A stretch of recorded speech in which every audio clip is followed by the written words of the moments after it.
Reeves Immigration Law Group now brings you Immigration Law on Your Side.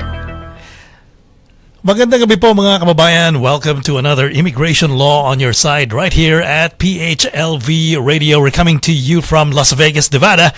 And syempre kasama natin from San Francisco, California. We're going to put on screen right away si Attorney Diza coming from Reeves Immigration Law Group. Maraming salamat po for joining us tonight. Tonight will be a very, very important topic.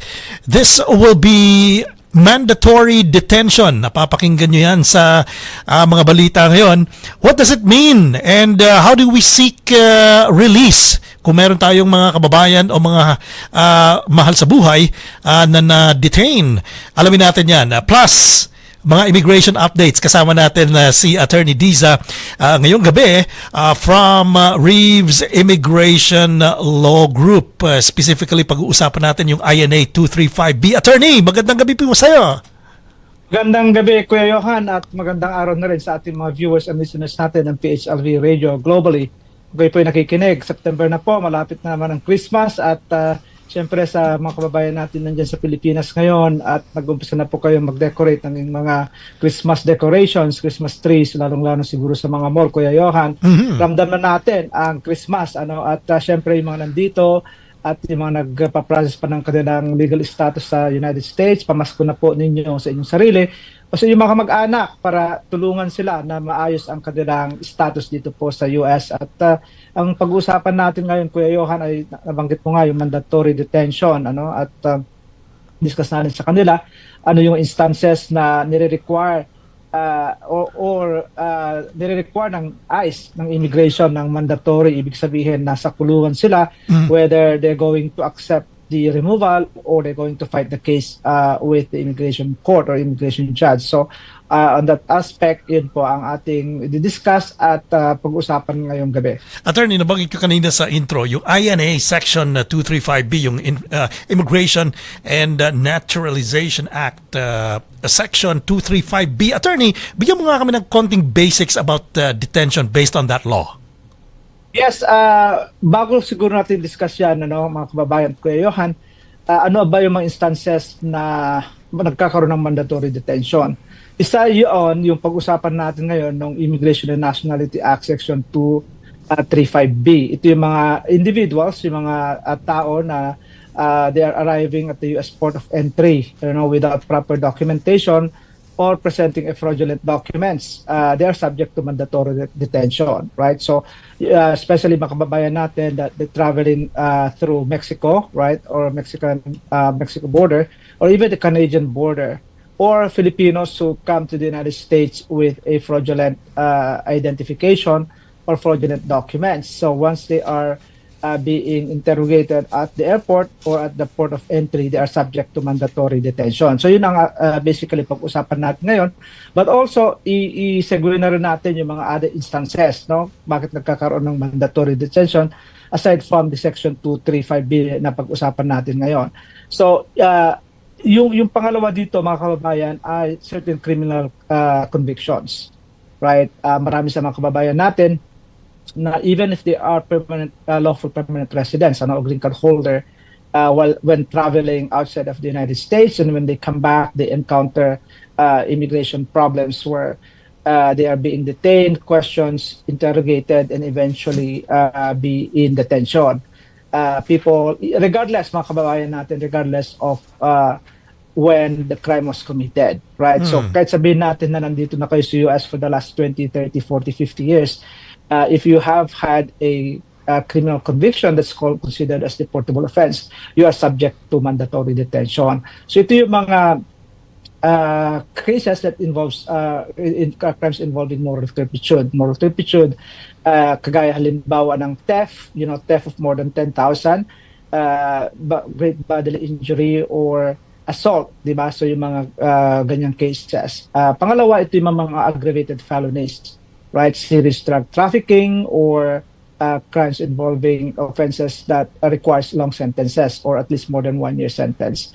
Yung mga controlled substances, kagaya halimbawa ng possession or tawag nito, selling of prohibited drugs. So mga yan ang mga kasama of firearm offenses, right? Yung mga unlicensed firearms, and of course, very important dyan since even before Trump, yung mga terrorist activities or involving national security grounds. So ito mga kababayan natin are subject to mandatory detention. That's why when you watch the news or yung mga social media reels or shorts, nakikita natin na bakit ang mga kababayan natin ay na-detain sila sa port of entry at sinasabi nila that they have been living a good life for the last 10-20 years, but ang iba sa kanila meron po silang criminal convictions, so even if those cases were already served, right, or even they already paid the penalties, they're still subject to deportation. Now, aside from those criminal records and arriving alien under Section 235B, mga kababayan, ito rin yung sa mga tawag nito, yung mga may prior removal order. So let's say you fight your case, you have an application with USCIS and got denied, and immigration said you have to leave and you didn't leave. And then nakatanggap po kayo ng notice to appear before the immigration judge, and you fight your case, in court, in immigration court, but unfortunately the immigration judge said, no, I'm going to deny your application for relief, and I will be ordering you to be removed from the United States. So magkakaroon ka ng final order of removal, and that you fail to depart, right? It's a kind of what do you call this? You did not follow the judge's order. That's why you have this what do you call this? Have an order of removal, and once na nahuli po kayo, subject po kayo ng mandatory detention. Wala na kayong right to a hearing. Right. So, but in cases of yung Section 235B, where you entered without inspection or with a fraudulent documentation, you can always request for the instances where you can request for release. Speaking of release, attorney, pumasok ka agad dito sa tanong sa atin. For those who are detained, are they eligible to post a bond for their temporary release? That's a really good question, Kuya Yon, especially at this current administration where they are defining Section 3235B, right? That they are not subject to a ban, unlike in a criminal case where, you can always post a ban, but and they were saying it is a mandatory detention, di ba? Kailangan sila nasa kulungan while their case are being heard. So that's why it's called mandatory. But it won't prevent you from, of course, advocating as immigration lawyer. We try to advocate your case to release you, right? Especially if your case has been dragging for a very long time. So simple answer to that question, Kuya Johan, the answer is you are subject to the mandatory detention. How about some exceptions, attorney? Are there some exceptions? Say, for example, what if someone is afraid to return to their home country, and that's why nandito sila? Yeah, that's really a very good question. One of the exceptions, actually, when you get arrested and subject to mandatory detention, you can claim that you have a fear of going back to your home country because someone is trying to either kill you, threaten you, harm you, right? In what we call yung asylum, or you can ask an immigration officer para subject po kayo ng credible fear interview. So it's not necessarily an immigration judge, but basically it's like an asylum officer where they ask you. In fact, even immigration judges, by the way, now conducts credible fear interviews to determine if there is a basis for you to refer to an immigration judge for a further for the hearing. Kasi yung credible fear interview, Kuya Johan, is just like an administrative process where the credible fear interviewer or the asylum officer would ask questions why you don't want to go back to your home country. Either because you are a member of a certain political group or a social organization, religious organization, etc. That's why you are being targeted. That's why you don't want to go back to your home country. So in that situation, Kuya Johan, you can be released, right? And they ask you to see an immigration judge. What if you don't pass that interview, attorney? Sabihin sa'yo, nako, hindi maganda yung rason mo, hindi maganda yung paliwanag mo. If, for example, your credible fear is not acceptable, right, and then they will not release you, they can even remove you. Although you can request for reconsideration, right, or appeal your case. The problem there again is that you are being detained in immigration court. I have this similar situation. Who are Filipinos who came here to the U.S. And at the port of entry, they were able to find prohibited drugs, not really prohibited, but prescribed drugs, right? They are actually not, you cannot buy those drugs over the counter, but it needs prescription from the doctor, right? So basically, it's one of those enumerated as prohibited or regulated. Now, so they didn't let him in, and they put him in prison. So the family member called me and asked me what are the options, because as we mentioned before, right, we cannot represent people while they're still seeking admission. Diba, nasa border pa sila, right? Technically nasa airport, they have not yet been officially admitted, and therefore hindi pa sila subject to due process. So what we tell them, and I asked them if they fear about their life and they go back, and they said yes, right? So that's what I told them, to ask the CBP officer at the border, at the airport, and tell them that, I don't want to go back because I fear about my life. I'm being chased by this person because of my membership in this social group. So eventually they allow him out to apply for that asylum, and luckily we were able to get him a green card after that. So yes, Kuya Johan, if they deny your credible fear interview, you either can appeal it or you can go home already, if you don't want to appeal the case. But if they believe you, you'll be either released or required to see an immigration judge. There are still other options, by the way, right? For example, aside from going home, right? So if the credible fear didn't pass, you can ask for the parole. I'm not sure what the current administration that we have right now, where in terms of immigration, there's extreme vetting, there is very strict enforcement of immigration laws, right? In the past, you can request the CBP officer or people at the border that you can be paroled in the United States for humanitarian reasons. For example, you have a minor child, or yourself have a serious medical condition, right? For the meantime, pwede bang i-admit nyo kami because, this person has a medical condition. My wife is pregnant, is about to give birth. I don't want to go back to my home country, stuff like that. Then you can also request for parole, so that you can be released. The other instances, of course, mga kababayan natin, yung ban after credible fear, right? Of course, the immigration judge or the asylum officer, or the ICE rather, would request for a bond in order for you to be outside of the U.S., rather be able to be released and join your family. So it depends on where you live or where you got arrested. They may or may not allow you bond. Now, the other thing, the last option would be the habeas corpus, where the habeas means produce the body of the person, right? It's kind of petition where the lawyer or the representative of that person will go to a federal court and argues that the detention has gone on too long, that it violates due process.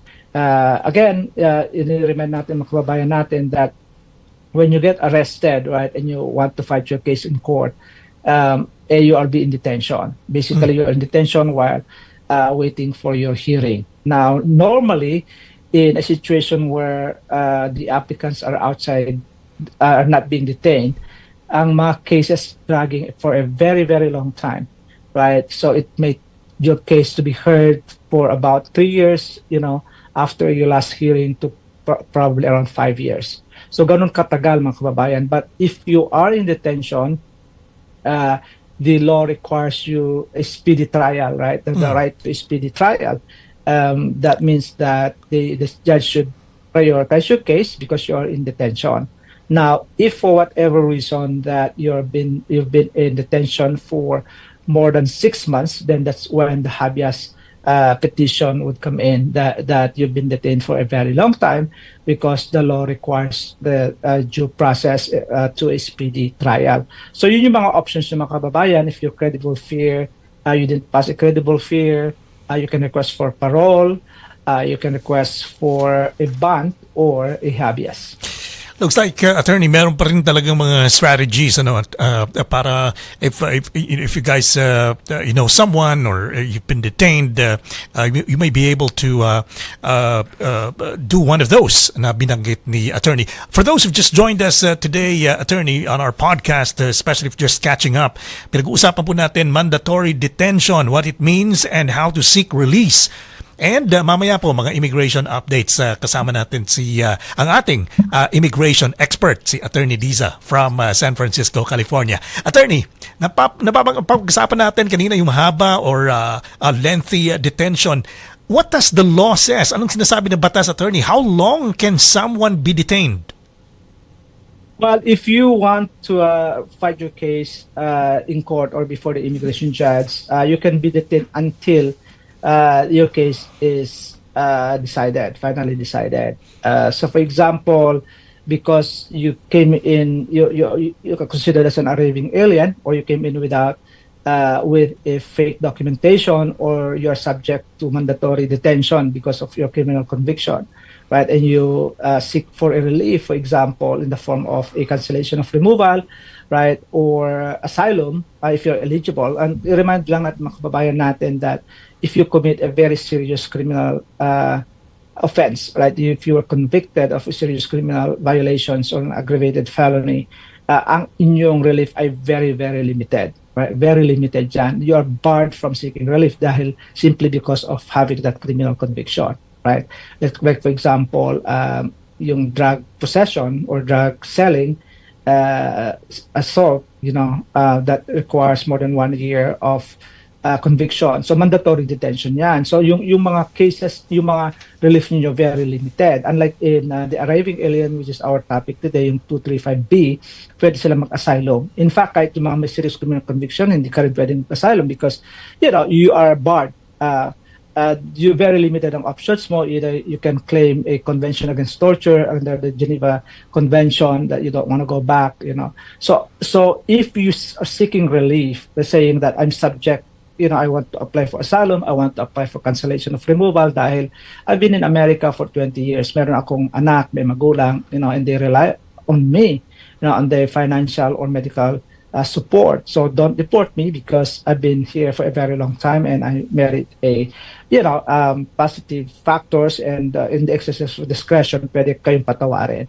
So in that situation, you need to be heard within 6 months. So kung let's say lumagpas kayo ng 6 months, you're still on mandatory detention. That's why it's really important to tell your lawyer that, attorney, nandito na ako ng 7 months ako nandito. Is there a way that we can request the judge for a bond? You can probably request for a bond, but the judge might deny you because of the seriousness of your criminal records or convictions. But also, then the lawyer can go to a different court. Ito yung sa district court where they can argue that the law only requires them to be there for 6 months. Otherwise, beyond that 6 months, as we mentioned kanina, is already a violation of due process, right, or for a speedy trial. That's under the federal law. Although ang length of detention will vary on state by state cases. But under federal immigration laws, at least 6 months, that's when the judges are required to make a determination of your relief or application. Mm-hmm. Attorney, walk us through the process, or the things that you should do. Kasi marami mga families ang nagtatanong, attorney, what can they do if isa sa kanilang mga loved one ay na-detain sa border? Walk us through some steps, attorney, na pwede nilang mga gawin. Anong una dapat nilang gawin? Anong susunod para hindi sila magkamali?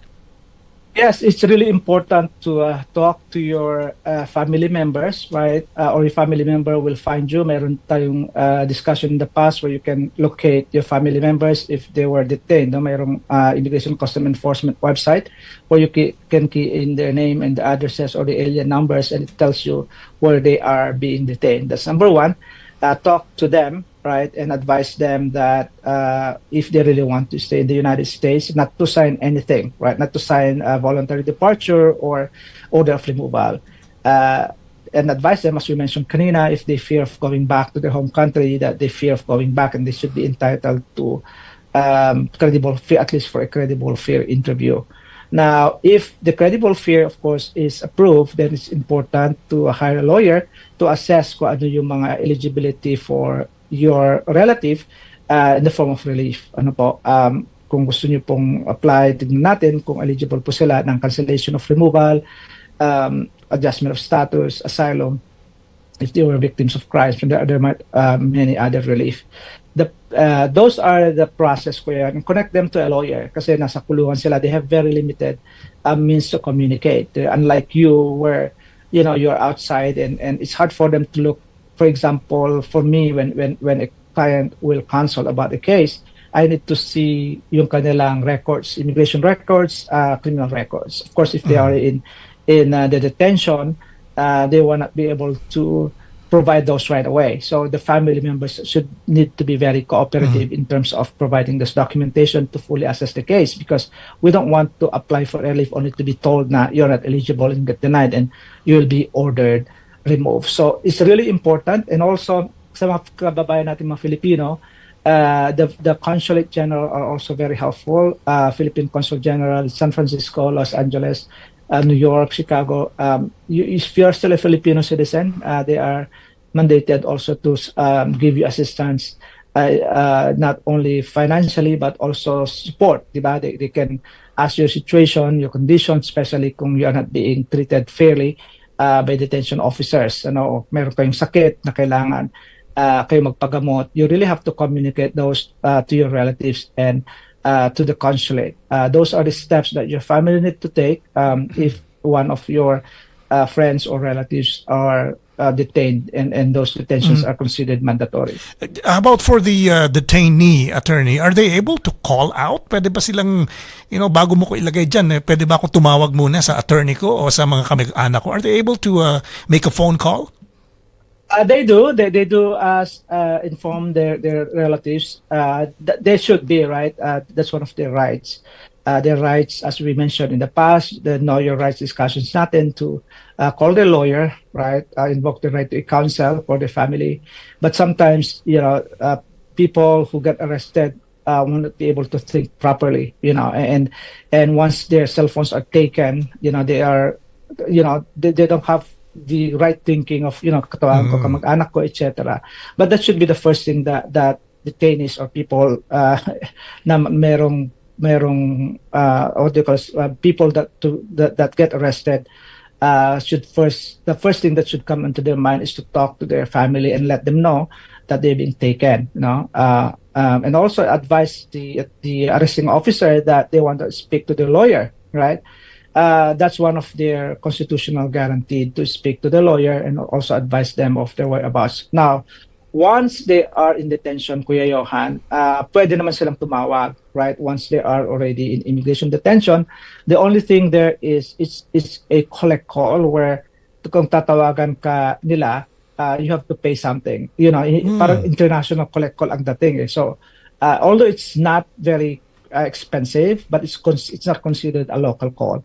So that's why when they call you, I'm calling from Tacoma Detention Center. This is for Attorney Diza. It's a collect call. Would you like to accept the call? Ganun ba? So you say yes, and then they just bill you kung magkano man, kung ilang oras kayo nag-usap, at doon nila ibibill kung magkano yung time that you spent, that you talk with the client. So that's also one of the rights. Kaya lang very limited, Kuya Johan, dahil I think you're only given time to call, and of course there are other detainees that would use the telephone. Ang telepono pa ito, hindi naman cellphone, di ba? So you should schedule a phone call with your family or with your attorney to your detention officer.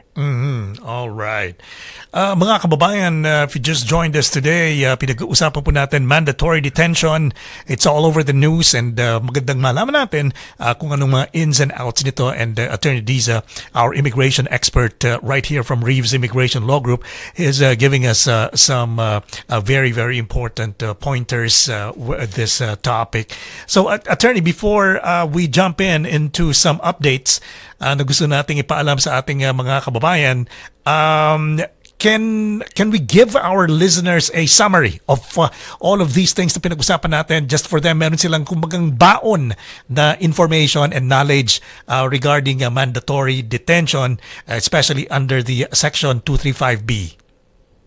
Yes, mga kababayan, what we see and what we watch on the news and the social media, they are scary because of our current immigration environment and immigration with the current administration in terms of immigration policy, that they are extremely enforcing immigration laws. Detention under Section 235B, ito yung mga entry without inspection or yung mga may fraudulent documentation, or even those who have serious criminal convictions, mga kababayan, right? It's mandatory at first. But take note, as we mentioned kanina, may mga paraan naman for you to be able to go out. As you need to discuss it with your lawyer. You know, if you are going back to your home country, you're entitled to a credible fear determination, right, or asylum if you are eligible. And then once a credible fear is determined, you can request also for a bond, right? Bond wherein the judge will set a certain amount of money in order for you to be released while you're waiting for your final hearing. Also, you are entitled to a habeas once the detention has been over 6 months, right? You can request your lawyer to go to a federal court and require them to require the detention officer to release you, invoking your right to speedy trial under due process. And of course, your family needs to act very, very quickly to connect you with an immigration lawyer to provide the paperwork that the lawyer needs to see, specifically your immigration documents and your criminal records. As we mentioned, as we keep on repeating, there's that law. The law may be strict, but there's always a possible ways for you to be released. Maraming salamat, Attorney, for this again wealth of information na naibigay natin sa ating mga kababayan, especially about mandatory detention, and we hear that all over the news recently. Kaya mas magandang baon ng ating mga kababayan ang mga information na ito. And speaking of information, meron po tayong mga immigration updates sa mga kababayan, especially hinggil sa modernization ng fee payments with electronic funds ng USCIS. Attorney, mabigyan natin ng update ang ating mga kababayan. As the USCIS just implemented a new policy that says USCIS to modernize ang kanilang payments with electronic funds. When you file an application with immigration, mga kababayan, we normally provide, or with the application filing fees, personal checks ng mga kliyente or ng personal checks ng lawyer or cashier's check. So for example, if you are filing for naturalization and that costs you like 700 plus or 750 plus the biometrics, i-provide mo yon through your kung paper filing yan, submit mo yan with the checks, that also when you but now when you do an online filing, you can pay through credit cards. Now, mga kababayan, they require us to pay through credit cards or debit cards. It's no longer they don't require anymore a check, but you have to fill out a form, right? It's called Form G-1650, where you provide, they only accept U.S. bank accounts. I don't know if other submitted in the past in type of savings or checking accounts outside of that's not considered U.S. bank. But it's a requirement now that you need to use a U.S. bank account. Then you have to fill out that Form 1650, including, of course, yung personal information, whether the check is a personal or a checking or a business check. Of course, you normally when you pay your bills, diba, you have to also provide your check number or bank account number and also the routing number ng inyong cheque. Of course, you need to pay them the exact amount. Hindi pwede yung kulang or sumobra ang bayad. Of course, it's really important also that the funds are available, no? Hindi yung pwedeng i-fund ko na lang to pag, in 2 days or 3 days pag natanggap ng immigration. So don't make sure rather that you have the funds when you fill out that form. And then, so yun ang bagong requirements, Kuya Johan, right? Make sure, as we mentioned kanina, na hindi ma-reject ang inyong filing dahil sa kakulangan ng inyong tawag nito, yung pag-fill out ng forms na yan in terms of the filing fee ng immigration applications. Attorney, what if the ACH fails? Sometimes for several reasons, hindi na go through yung payment via the ACH debit system. Yeah, so if the payment is declined, mga kababayan, of course, your application will be rejected. Ibig sabihin, ibabalik sa inyo ang inyong application form. So it's really important sa mga kababayan natin, especially yung may mga deadlines, di ba? Like filing a motion to reopen, or for example, mag-age out yung anak ninyo for you to file the adjustment of status, or mag-expire na ang inyong status, di ba? So once your case is rejected, it's considered as not filed, and therefore, pag nag-refile ka at lumagpas na yung time mo to file, then you're out of luck. The application or the relief that you're applying for will be denied, if the time is of the essence. So be very careful when you pay. May double check po ninyo inyong account number, routing number, yung mga informations that are provided. Of course, very important then that you have funds in your account once you submit your application. Are some refunds available, Attorney Jack? Like for example, mali yung nailagay mo, mali yung amount, or what is the are you able to correct these mistakes, or kailangan ulitin mo from the start? I would recommend to the immigration will not, of course, correct the mistake for you. Like, let's say yung application form mo, ang sinasabi ang payment is 750, nilagay mo 760, but immigration will not do that for you because that would be tampering, right? So they will automatically reject the application. So once the application is rejected because of the inaccurate information on the form or on the check, or not the check, on the form rather, na sinabi ito yung filing fee, ito yung application form, etc., then you have to redo everything. All right. Form G 1650, mga kababayan, bago yan. So, abangan lamang mga kaibigan. Attorney, remind natin ating mga kababayan with your social media pages and kung saan kayo ma-follow, at napakaraming mga information na inilalabas ngayon ng Reeves Immigration Law Group, most especially si Attorney Diza. Attorney, kindly invite them to follow your socials. Yes, mga kababayan, ang daming mga immigration updates ngayon at marami tayong mga kliyente, mga US citizens and lawful permanent residents na nagtatanong pa rin if they are fine to travel, just what I tell clients is just look at the source of what you're watching and what you're reading to ensure that there's no fear, right? What we tell them is if you have obtained your lawful permanent residency validly, legally, lawfully, and then you became a citizen, you should not worry about being arrested when you come back. At Reeves Immigration Law Group, ang ating social media accounts and also ang aming website, we provide almost every week updates on US immigration. Yung aking immigration social media platform, FJ Diza, US Immigration Attorney.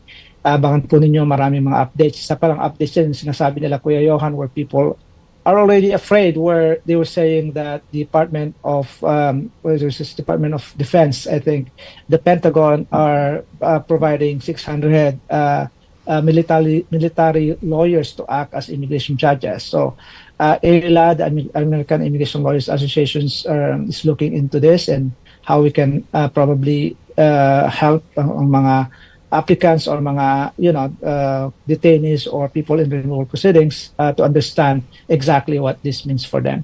So yun po ang mga kababayan, and you can also reach us through 415-568-3777. I am based in Northern California, Nevada, Concord, and San Francisco. May office din po tayo sa Los Angeles, Manila, and China.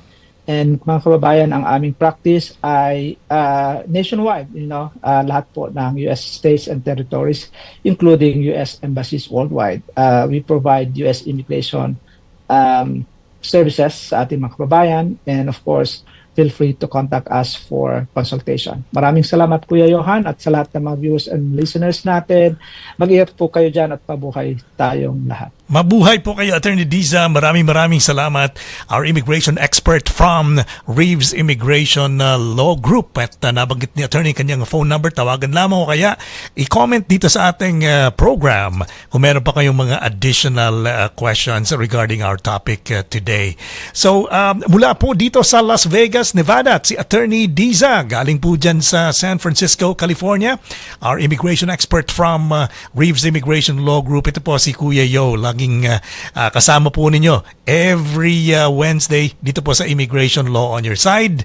We will see you again next time. Reeves Immigration Law Group has been representing immigrants for nearly 40 years. Reeves Immigration Law Group has been fighting for its clients through experience and expertise. With immigration lawyers you can access at reasonable fees, even on Saturday. Payment plans are also available. Call us for your immigration solutions. We can do worldwide telephone and Skype consultations. Reeves Immigration Law Group, 1-800-795-8009. Reeves Immigration Law Group has offices in Los Angeles, San Francisco, China, and Philippines. See us at www.rreeves.com. Reeves Immigration Law Group, 1-800-795-8009. Reeves Immigration Law Group has just brought you Immigration Law on Your Side. Wednesdays, 7 p.m. Pacific on PHLV Radio.